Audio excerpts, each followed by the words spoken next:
Okay, so hello everyone. Welcome to this session. My name is Andrew Ross. I'm one of the organizers of Palestine Writes Festival, and I hope you've been enjoying the sessions so far in this really groundbreaking event. There are more than 2,000 registrants, I think, for the festival so far, and there'll be more. We expect more to join as the festival goes on and as word gets around, and you can help to circulate the word. I'm told that the hashtag for this event is hashtag Palestine Writes. So go ahead and circulate through social media. With this session, we're in for a particular treat. We're going to see a remarkable dialogue between curator and artist about how to depict and dramatize one of the most horrific massacres in Palestinian history, and there have been many. So let me just introduce Faisal Saleh to begin with. Faisal was born in 1951 in Al-Bira to a Palestinian refugee family. He grew up in the West Bank and was educated in the US and has had a long business career spanning a remarkable variety of different sectors, including insurance, publishing, software, consulting, real estate, aviation, and medical technology. Pretty stunning. In early 2018, Faisal launched the Palestine Museum US, which is the first Palestinian museum in the Western Hemisphere. The museum features 6,000 square feet of exhibit space, and it's focused on preserving Palestinian history, culture, and also celebrating Palestinian artistic excellence, the last part of which I think we're going to hear a lot about now. So I'll hand this over to you, Faisal. Thank you, Andrew.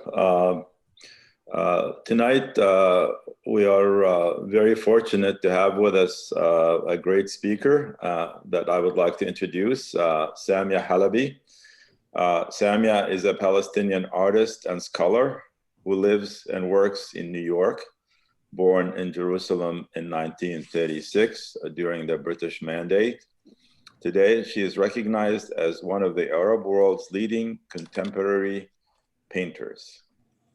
Samia will be talking to us about the extensive research and the book she wrote and all what she learned about the Kufr Qassem Massacre. Gives me a great pleasure to present you with Samia Halaby. Samia?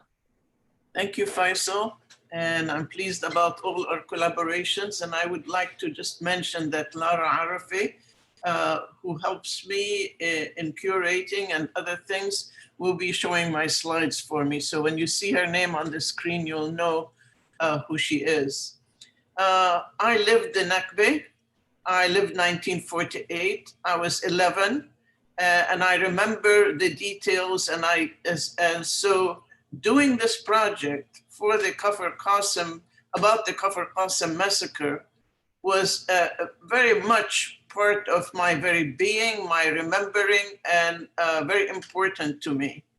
Of the 1948 struggle between the gangs who had just arrived from Europe, who were Jewish gangs that had turned manipulated by the Zionist movement, there was a fight between them and the Palestinians. But remember that what was happening then was the Palestinians were extremely weakened by the British, and the Zionists were extremely energized and prepared by the British with arms. The Palestinians were exhausted from the 1930s uprising they conducted, which was a heroic event. There were many massacres in 1948. I was 11 and I was protected by my family and only heard little bits through cracks in the door, you might say. In later research, I realized that the one and only of the Arab armies who came supposedly to help us withstand this attack when the British left, having by plan designed that Israel would come into being in 1948. There was one heroic man, his name was Abd al-Karim Qassem, and he was the one who rescued Kufr Qassem from the invasion of the Israeli gangs and was able to help a great deal in many ways. So he stands as one of the heroes of 1948. General Qassem took state power from 58 to 63. The book, therefore, titled the Kufr Qassem Massacre, is introduced by Rajesh Hade, which is very important to me, as I am deeply in respect of his work and his writings, and the background history describing all of the massacres that took place at that time. I counted and researched at least 60 of them, horrendous stories, horrendous events, and Abu Sittah lists more. Salman Abu Sittah was kind enough to write the introductory chapter, which provides a history of massacre. And he points out that the massacre in Kufr Qassem took place not alongside all the others in 1948, but in 1956, after the area called the Little Triangle had been ceded to Israel by King Hussein of Jordan. And in it were several villages, about 10 or 12, one of them Kufr Qassem, who suddenly found themselves, instead of peaceful peasant village living in an Arab country, into individuals supposedly in a democratic country with Israeli citizenship, being treated to a horrendous military occupation that terrorized them all the time in unspeakable ways, which it's not my subject today to describe. So in 56, why did it occur in 56? In 56, Gamal Abdel Nasser nationalized the Suez Canal. This made England and France furious. This hit them in their pockets. Colonizers always impoverish who they colonize. And it was a great moment for the Arab masses. And for me, I thought, wow, this is a wonderful event, nationalizing what belongs to us. So the three of them decided they're going to attack Egypt. And they were noticing, Israel was noticing that Egypt was preparing and getting stronger. So without permission of their partners, they attacked on October 29, 1956 at 3 o'clock. They did a surprise military attack on Egypt. On the way down there, they committed massacre. In the smokescreen of media about the war, they decided to attack the villages of the Triangle in the hope that they will empty them.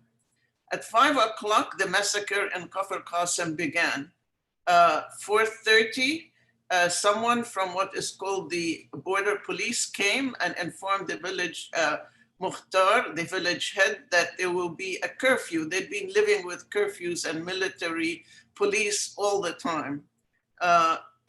So they had merely a half hour. Some witnesses say they had 20 minutes. Some witnesses, even reliable witnesses, say that they only had 10 minutes. And it was very hard to warn people to get home quickly. And so they waited and they killed everybody who was outside the house after 5 o'clock. These were citizens, civilians, unarmed, coming home, tired, working after a day of work. On November 1, after the massacre in Kufr Qassem, the Israelis did another massacre, 111 civilians in Rafah, and Khan Yunis, 275 civilians. But the one in Kufr Qassem we remember, and we remember it because the Kufr Qassemites, under the leadership of the Israel Communist Party, began to be very militant about paying attention in spite of the huge amount of oppression that they were experiencing. The minute the massacre took place, the Israeli government put an intelligence blockade and a military blockade, so no one could go in and out. There was a Latif Dori, who was a Jew from Iraq who had just arrived in Israel, who spoke Arabic quite well. And he received information from an adjoining settlement that something strange had happened and dangerous. So as a young man in the Mapam party, he was determined he was going to go find out. It took him 3 days trying to get in one way or the other. Finally, he sneaked in and talked to the head of the village, who gave him a secret piece of information so he would be seen as a friend by those who were injured and were in a hospital as hospital prisoners in Tel Aviv. Latif Dori managed to get into the hospital, and very difficult to find them. No one wanted to help him. He found an Iraqi nurse who led him to them, and he interviewed them. But the Mapam party obeyed the order for silence, and the Communist Party did not. 11 days afterwards, Al-Ittihad, the Arabic organ of the Communist Party, published the news. But not much attention was paid until 22 days later. Two men, Tawfiq Toubi and Meir Wellner, both members of the CP, managed to get into Kufr Qassem. And when they came out, they were beside themselves. And Tawfiq Toubi published a press release which really shook everything up and informed the world of what was happening. A year later, the Israelis decided to do a day of conciliation, which they forced down the throats of the Kufr Qassemites, who did not want it. They were more interested in reparations.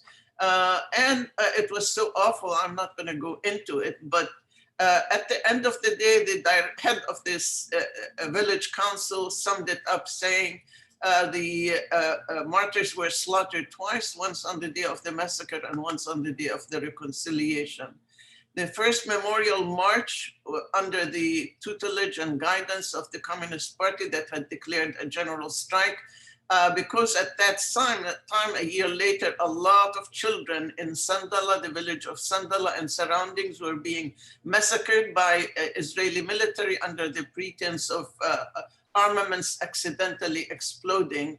But the fright and the fear and the attack by the police, by the border police, were so heavy. And mind you, it's these border police who committed the massacre were supposedly guarding the village, even while the villagers buried their dead. Imagine burying your dead while those who killed him are supposedly guarding you. And then there was a trial, which was really another kangaroo court, and the prisoner and the executioners, who were really under government orders, were tried and given sentences ranging from 15 to etc. years, and they were all released within 1 year or less afterwards. So can I have the first slide, please? This is my historical introduction, but please read the book and read the chapter by Salman Abu Sittah, who is one of our great intellects, Palestinian intellects, and his book, The Atlas of Palestine, describes the events of the massacres much better than I am able to do. I would like to thank Palestine Writes for being invited and for being allowed to narrate the story of the Kufr Qassem Massacre. And I'm speaking too quickly for the interpreters. I apologize, I will slow down. And I wanna thank everyone who's involved working. There are lots of people who work behind the scenes, and it's important to remember that without them, this would not be happening. Okay, next slide. The sources for the, I've already given you the synopsis. I will be showing you the maps so you get a visual idea. The sources are very hard. I would have gladly done what Faisal suggested, give you some sources to read, but they are very, very, very, very hard to find. My one source before he died was a historian of the town who gave me many interviews. His name is Umar Ahmed Hamdan Amir, known as Abu Nasir. He recorded many interviews and recorded the events after he was head of the organizing committee for the march during the Six-Day War. He was exiled to Haifa, and all attempts were made to destroy the organizing committee. Another source was a man called Majd Sarsour, who published a magazine in the village called El Shuruq. In English, it's written El Shuruq. He was principal of the school in Kufr Qassem, and it's hard to get copies. In every issue of October, he dedicated to the massacre, remembering that October is the harvest month for olives. The other source of information is the CP and their publications, which again are very hard to find. And very rare is Emil Habibi's book titled on the 20th anniversary of the Kufr Qassem Massacre, the political massacre. I was lucky to find it with a friend, and we both agreed that she should guard it carefully and not let people know she has it. Hopefully one day we will get Xeroxes of it out. Emil Habibi did us a great favor in describing all the events and interviewing people at the time. Finally, there are the trial, court records for the trial that took place a year later and which took, I believe, 2 years to finish. And I found them useless because the Kufr Qassemites were scared and the soldiers were doing their best to seem innocent. And so there wasn't any concrete information to be garnered about what exactly happened. And finally, there are interviews in existence. There is what Latif Dori wrote. There's what Majd Sarsour gathered and published in his magazine. And there are mine and those of Abu Nasser. Can we see the next slide, please? This is a view of for those organizers. Perhaps my picture should go next to the, if it's possible to control it, next to the PowerPoint. This is a view from above of the village of Kufr Qassem, and you will see on the upper left, you will see the fork in the road being pointed to. And this is where most of the massacre took place. On the northern part of the village was one event of the massacre called Massacre in the Northern Fields. And in the old village, which is on the extreme right of yes, where the pointer is the old town where one of the events of the massacre took place. Next.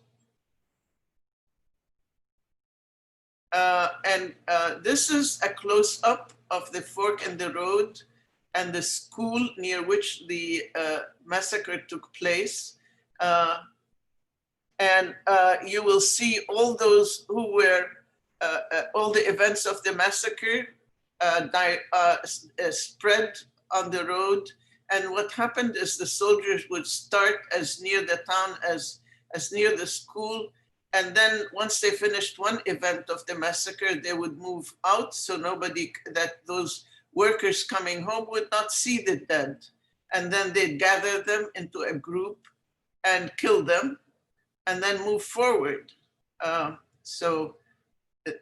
Next slide. And I stop here to talk to the organizers. It may seem a little out of order for me, but please, it would be nice if you show me talking next to the PowerPoint. Samia, you're already next to it. No, I see you. No, we see you. You don't see yourself. All right, thank you. Sorry about that. Okay, this is Majd Sarsour's magazine. You see on the left a page of the back cover of one of his issues. And you see in it all of the martyrs that were killed and their names and their age. And in the upper right, you see another double page spread from the magazine where those who were injured are shown. And you see the 43rd anniversary cover for the magazine in the lower right. Next. In the book, I had a really good designer.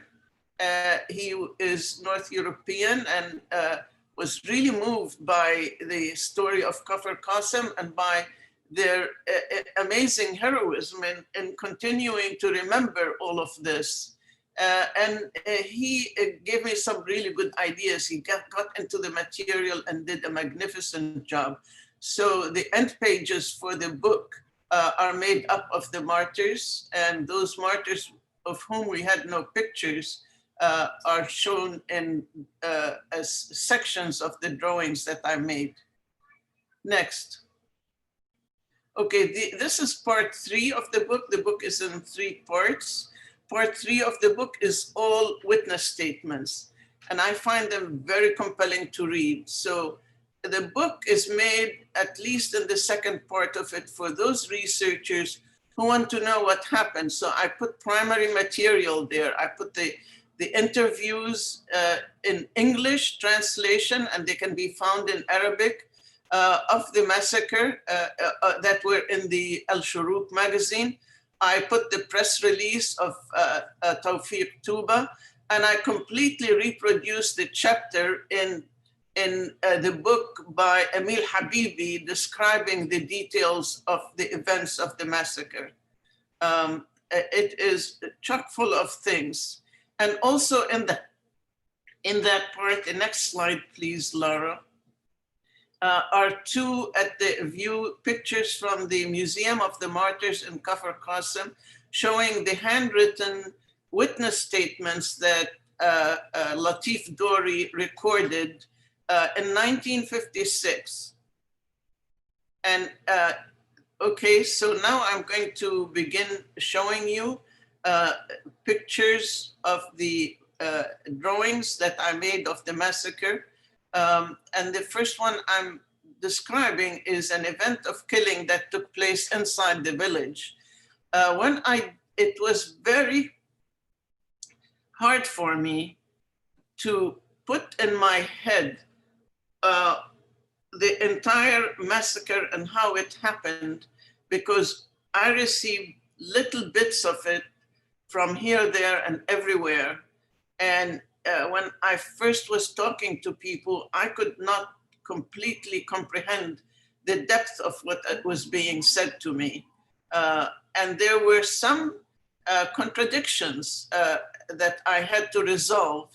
And I learned about oral history, and I learned from someone who was teaching me that I have to have confirmation from 3 sources before I can take something to be accurate or correct. And so this piece is 26 feet long. I worked on it for a year. At first it was supposed to be a drawing, and it became slowly a painting. The structure of the massacre was created by Emil Habibi, who, having himself heard so many different witness statements, put them together and came to the conclusion that he might give them a timeline. And the timeline was that there was an event inside the village when everybody was supposed to be home. One young boy was sent out to get a loose sheep and to bring it back into the fold. And he was Talal, who was 11, and he was immediately shot. Emil says then his father went out and he was shot. And then the mother went out and she was shot, and the sister went out and she was shot. And the sister is Noor. You see her running towards her mother and Talal, and you see the grandfather, Abdullah, in the door of the house, looking very shocked. So when I did this composition, I used certain artifacts. I made Talal in a pose that is reminiscent of the crucifixion. And then his father is holding one arm up, a travel down the arm to the father's arm, touching the boy's foot tenderly. You rise up and you see the boy's hand moving towards Noor, who attempts to touch his hand. And that to me, there was an inspiration there from Michelangelo's creation of Adam and the ceiling of the Sistine. Here, of course, it's the death of a young boy in the arms of his mother. And also I was using Noor as a kind of telegraph from the shock of the Abdullah, who is like the chorus watching, he's us watching, and she is energy moving towards this more stable group shown in large scale with a lot of research has gone into finding out what the houses were like, what the stonework was like, what the clothes were like. Next slide. This is one of the early drawings for this same theme.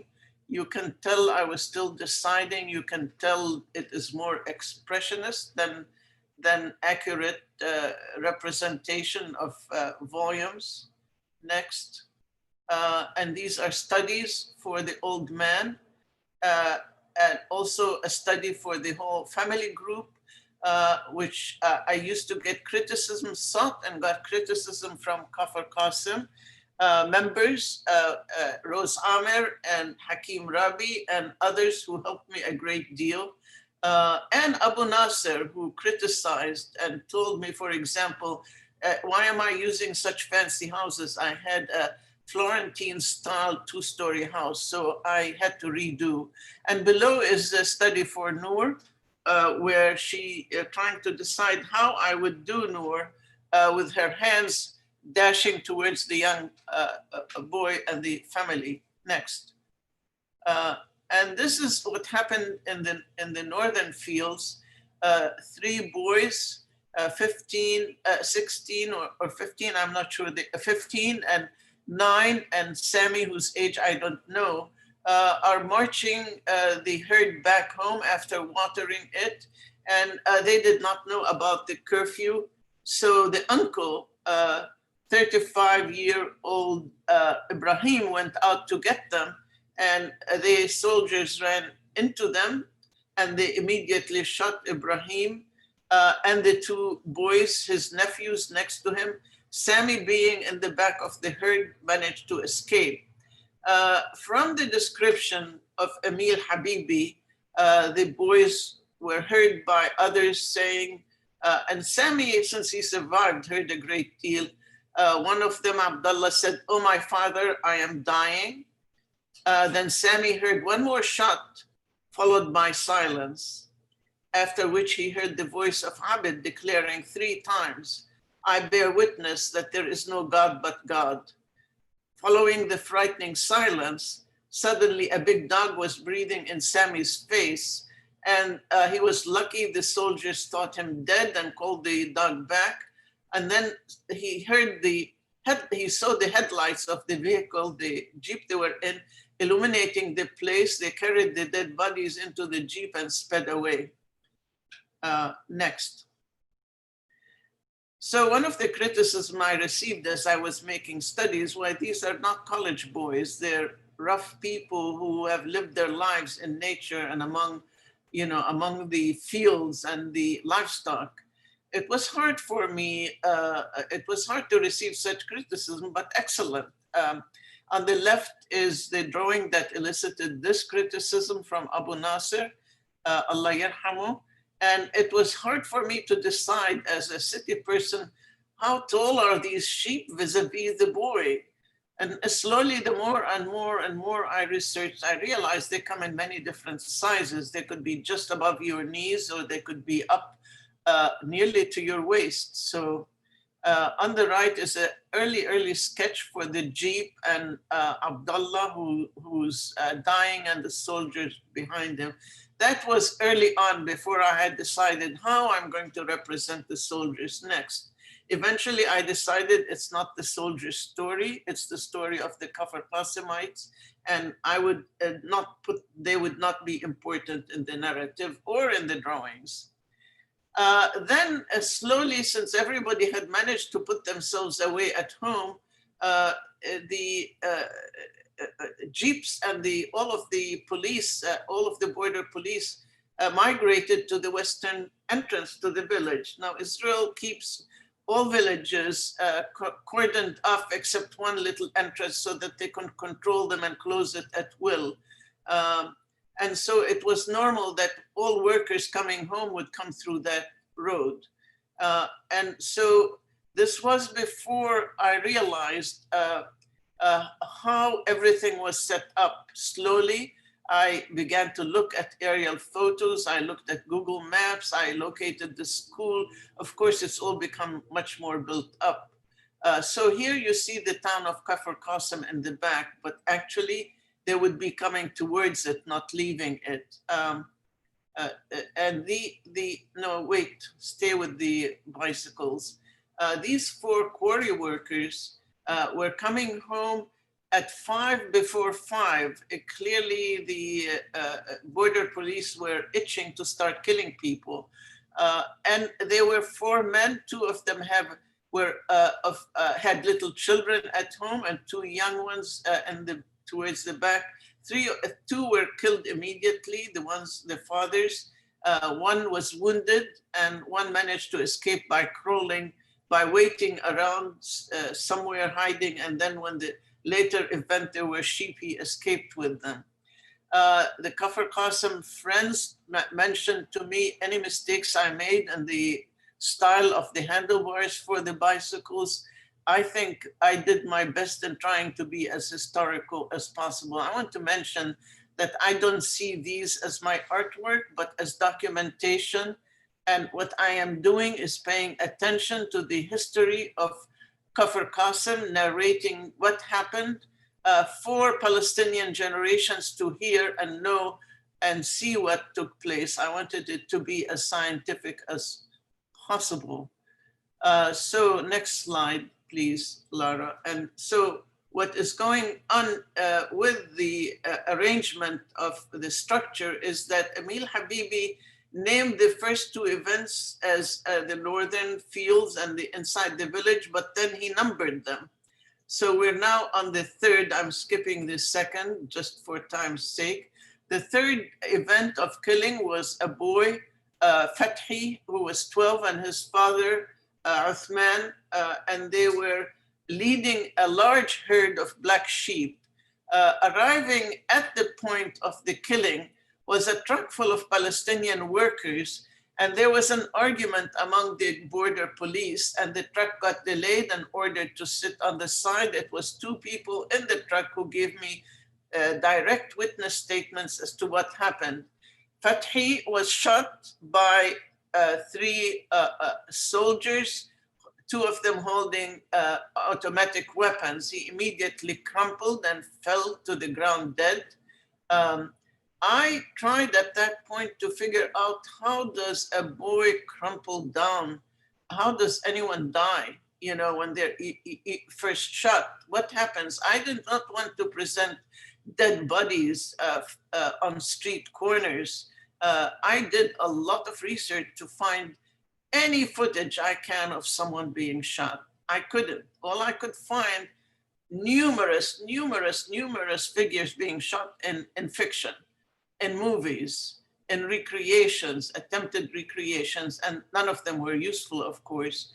The real dead people I found on the streets of the oppressed nations of our period of time looked like garbage on the side of the road, because someone had already tried to rape some of them, someone had stolen them, someone had undressed them partly, and a few people had noticed the embarrassing parts and tried to cover them up. So basically they were useless as for documentary information.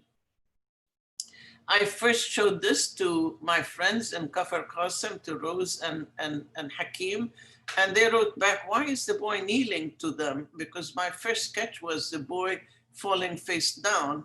And I thought, no, he's not kneeling. I'm so focused on the boy and how he falls first to the ground. I didn't think of with the impression.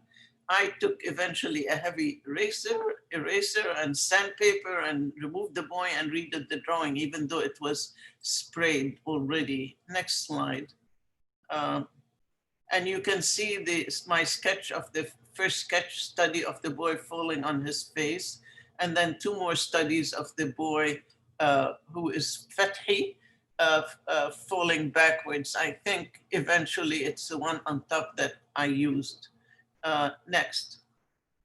And the father Uthman was in the back. You could see, if you would point to the little boy way up at the top of the sheep, yeah, that's him. The father probably didn't realize his son had been killed, because the minute the shots rang out, the sheep reversed direction and started stampeding towards the father.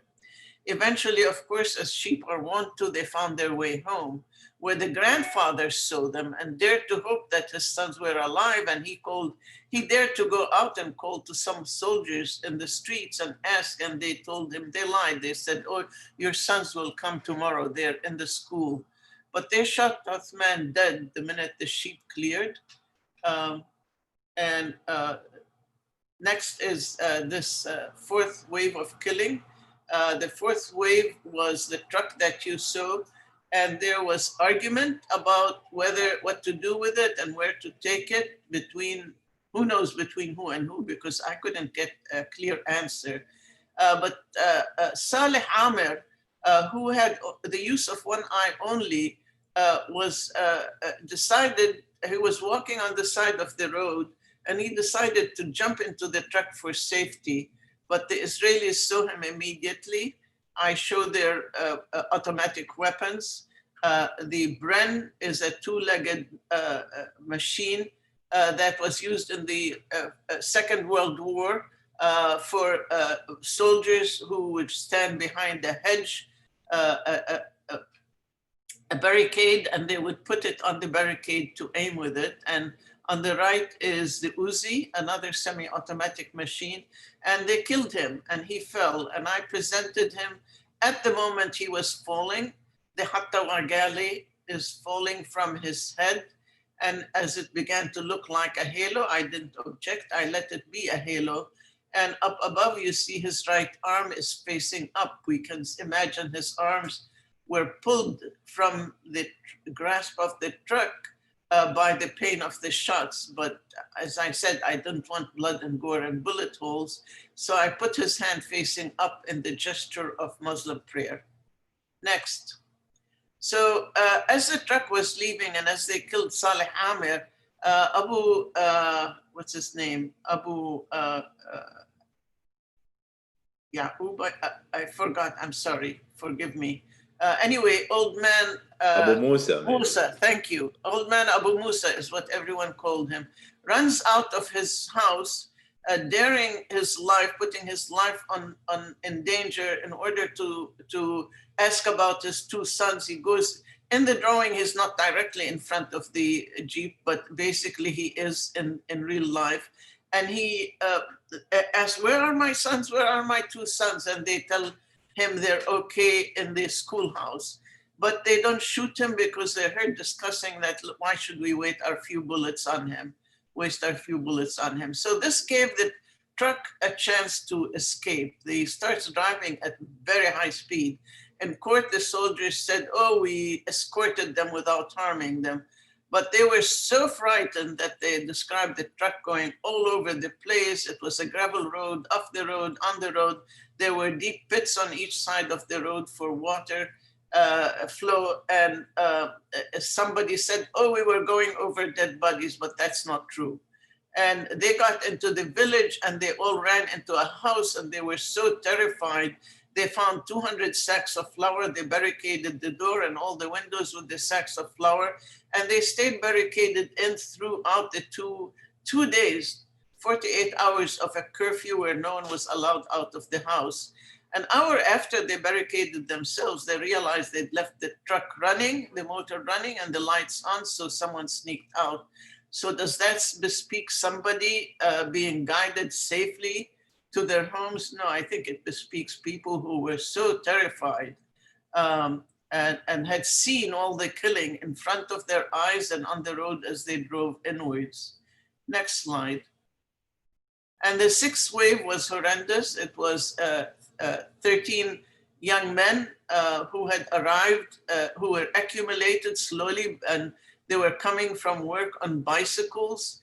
some of them quarry workers, some of them workers in farms belonging to Israelis, and they arrived and were stopped. And as they were stopped, they were eventually asked to line up, and the shooting began. The shooting begins at the legs, so they won't run away, then goes up to their heart, and finally when they're collapsed, the shooting of their heads, so they die. Miraculously, because they were so young, only 6 out of the 13 die, and the 7 escape, 5 of them with severe wounds. One of them escaped, a wonderful witness giver. I recorded him, and so did several other people, and he gave very detailed information about what he experienced.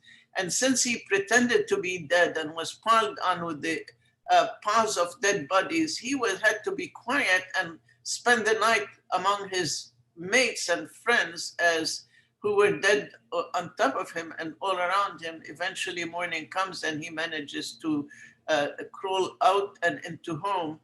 He therefore witnessed the next waves of killing taking place. Next. And this is the 7th wave, and there are many stories. I recorded 3, which were very known in the village. And I imagine there's as many stories, 3 or 4 to every survivor or everyone who died.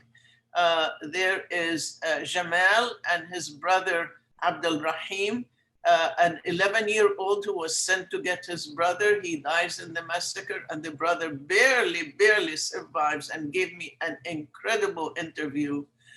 On the right, you will see Raja and his son Riyadh, who's 8 years old, also sent to bring him home before the curfew begins. Riyadh dies and Raja survives. And under the truck, you don't see, is many men tried to crawl under the truck. One of them is Abu Ayyub, who gave me an amazing witness statement of his experiences. Next. This is Jamal and Abdul Rahim. And I would like to read for you part of the witness statement given to me by Abdul Rahim as an old man when I interviewed him in 1999, suffering great emotional disturbance because and unable to sleep a lot, and no care given to him for his emotional distress over the experience and the memory. Many of the interviewed men and women who told about the massacre were injured in emotional ways other than the physical injury. I read words of Abdul Rahim, known as Abu Yazan. Abu Yazan says, "We assumed that the shooting was on the border. We did not imagine that a crime of the magnitude of a massacre would happen to us. One of the soldiers told the one carrying a shotgun, shoot into each one of them 1 or 2 bullets. I saw that one of the youths who was with us, the martyr Jum'a Sarsour, was hit in his throat. And when the soldiers approached him, they shot him many more times. His arms went up in the air from the power of the shots, and he was dead. Another martyr, Abed Frege, who was next to me, yelled, 'I'm afraid, dearest, I'm afraid.' Then when my brother began speaking, they shot me 4 times in my hand and elbow. My brother began crying. He said he had not understood my warning signal in his palm, and the soldiers came and pointed the gun at his head and shot him. They shot him in the head and the forehead here. I swear by God, he did not say anything, but he hiccuped and he hiccuped and he began to press and press on me. His arm was around my middle and he was pressing, and then he suddenly let loose. And I knew he was dead, and I continued to pretend to be dead, even though I was badly wounded."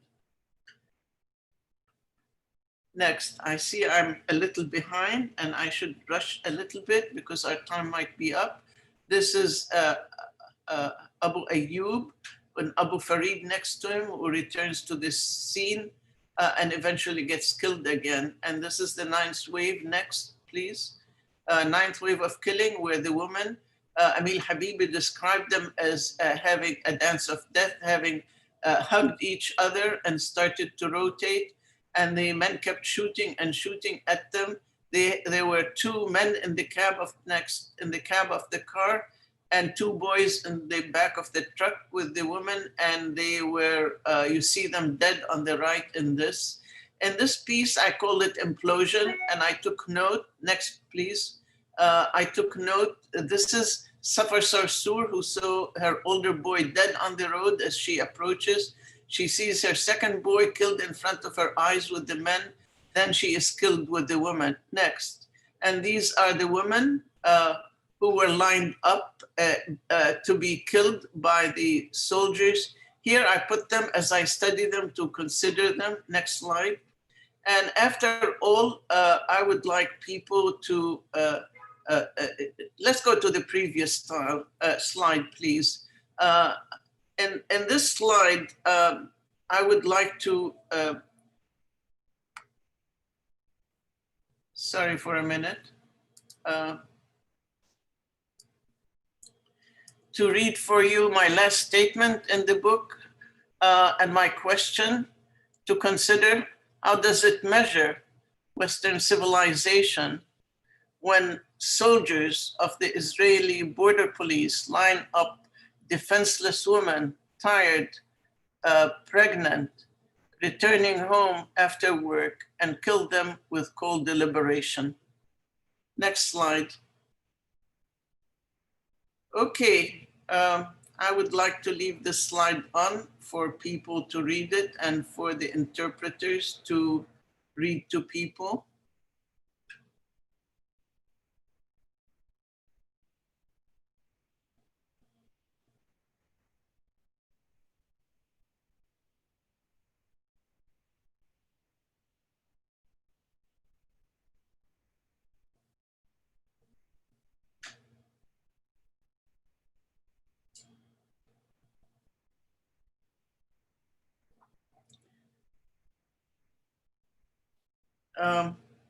So if there are questions or discussion. Yes, Samia. Sorry I took so long. No, you did a great job. That this subject needs to be given its time. So we have a question from Patricia. It says, why did the soldiers kill anyone who were out of their homes at a certain time of night? Were they trying to enforce a rule that did not ultimately protect the village, or to scare the village without any reason? The soldiers, the border police, by the way, were taken into and declared military soldiers on the day of. I gave the historic background saying that this was a time of attack. This was the first day of the war against Egypt, the Suez Canal War.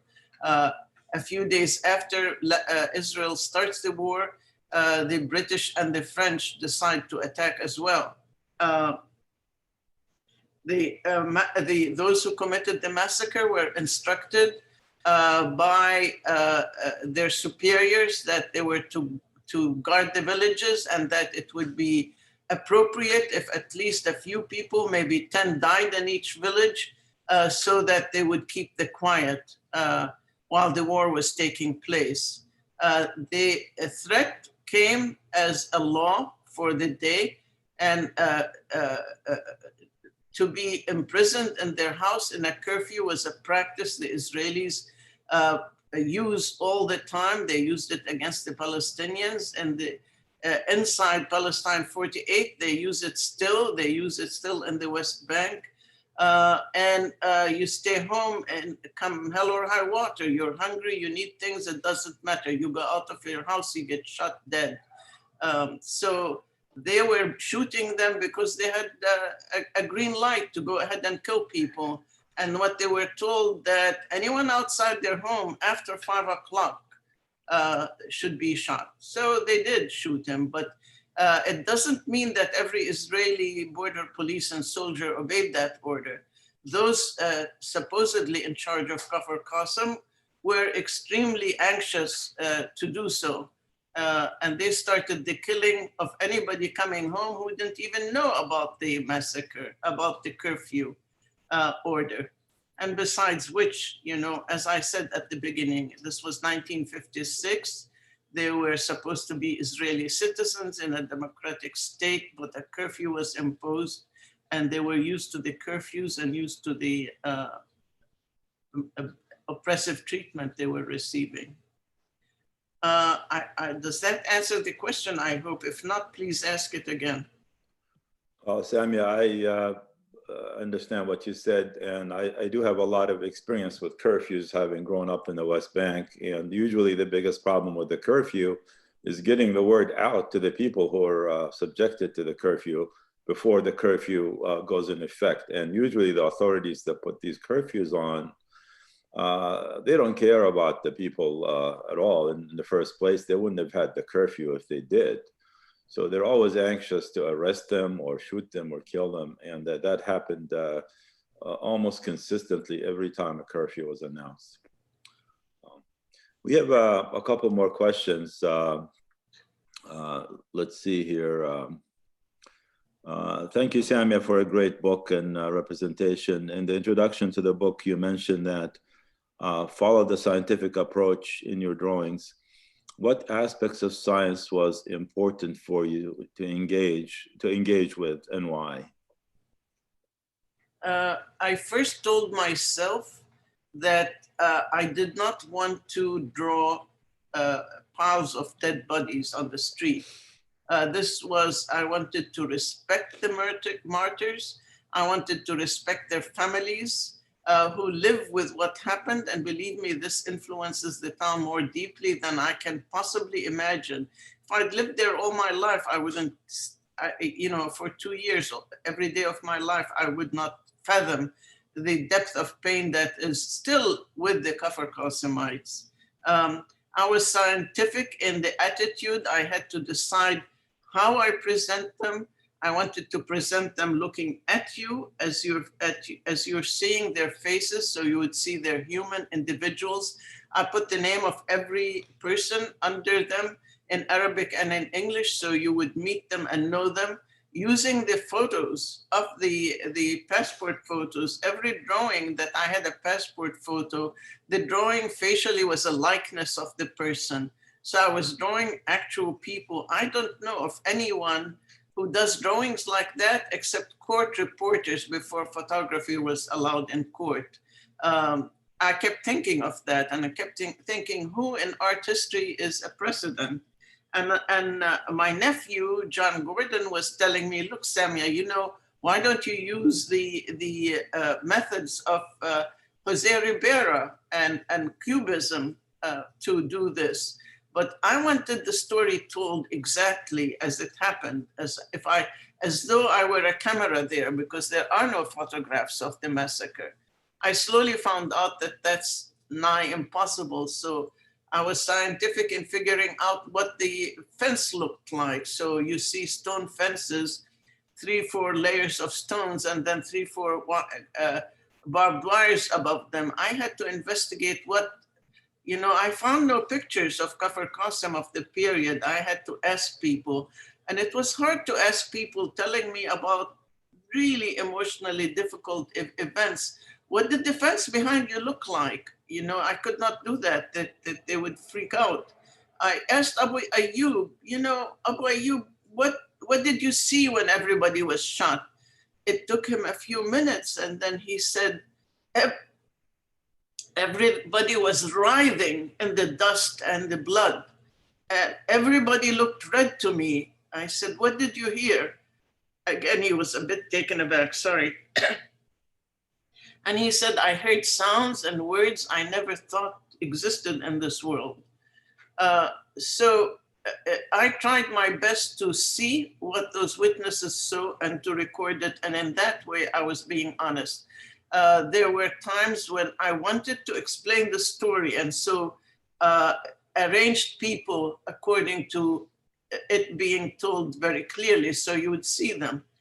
You know, the witness statements are good enough for court, but they're not good enough for a picture. A picture has a background. You arrange people as theater actors are arranged on a stage so that you would see them and understand the story.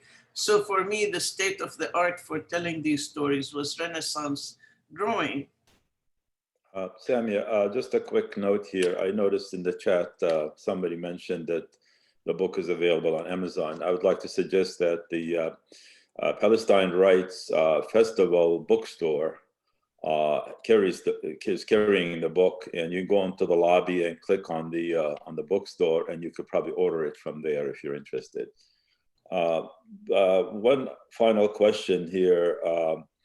Did you receive any pushback or any repression from any sources in the US here or elsewhere, or from the media with respect to your account of the massacre and the publishing of the book? The book was published in Amsterdam, and supporting the book with some investment was my gallery. And so it did not appear in the US. I would say the worst I've received was silence, which I received regularly in America for both my painting and my thinking and my writing. But there was someone, a friend, Sandra Rosen, who lives in New England and Boston, who was so enthusiastic for the book. She just put 100% effort for a few years to get it into as many libraries as she could. No, so in essence, the normal thing is I get silence. I haven't had experience. Yeah, we're gonna try to sneak one more question.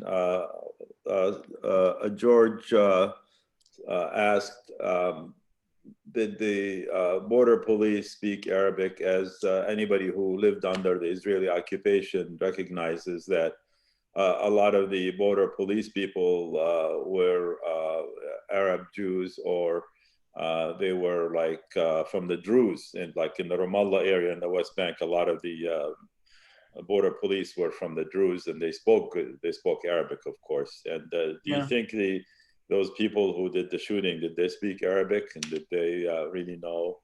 And no, of all of the witness statements quoted them as saying stuff in Hebrew. There was one Druze member who spoke Arabic who became known by Abu Ayyub. Abu Ayyub's story, which I didn't tell, was really horrific. He managed to crawl under the truck. When everybody tried to crawl under the truck, he was completely unseen. And eventually, and he froze. He wanted to sneak away, but he found his muscles weren't working. And then by morning, and he said the soldiers came and sat on the back of the truck with their backs resting on the truck, smoking and laughing, talking Hebrew. And he said, if I had extended my hand, I would have touched them. They hadn't seen him, but they'd seen Abu Farid, who came back after he had escaped. And later in the morning, someone stuck a gun at him, and something in him moved, and he jumped out, and it wasn't a Hebrew-speaking Israeli soldier. And again, in self-defense, he hugged him. So the gun wouldn't kill him.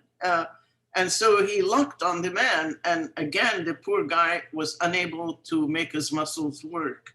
And at that moment, someone came and said, here's an Arab,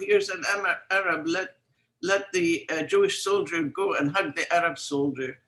But he told me, my muscles were not under my command. I was unable to move. So they had to pry him. 3 men had to pry him. In my life, I've seen someone whose muscles froze like that, but so that's what happened to him. There's so much to say about this massacre. I'm sorry I didn't get to say it all, but anyway. Samia, you've done a magnificent job in your work and research about this subject, and and more importantly, for how you presented it this evening.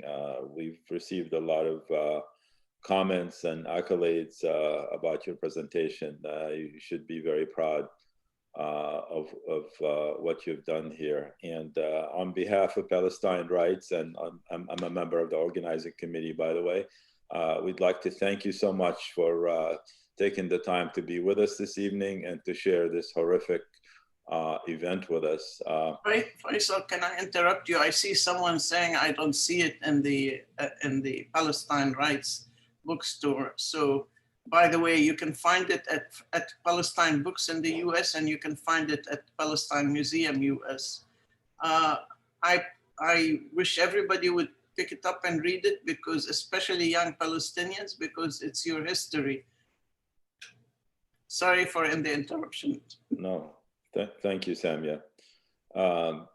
I'd like also to thank all the people who joined us this evening and tuned in to this very important discussion. And this is probably not the last talk that Samia gives about the subject, and I hope you all follow her talk about this in the future. And thank you all so much. I think we're about 5 minutes beyond our allotted time of 6:30. Thanks again. It's been a pleasure to have you all with us, and a great pleasure to have Samia Halaby with us. Good night. Thank you. Thank you, everyone, for attending. مع السلامة.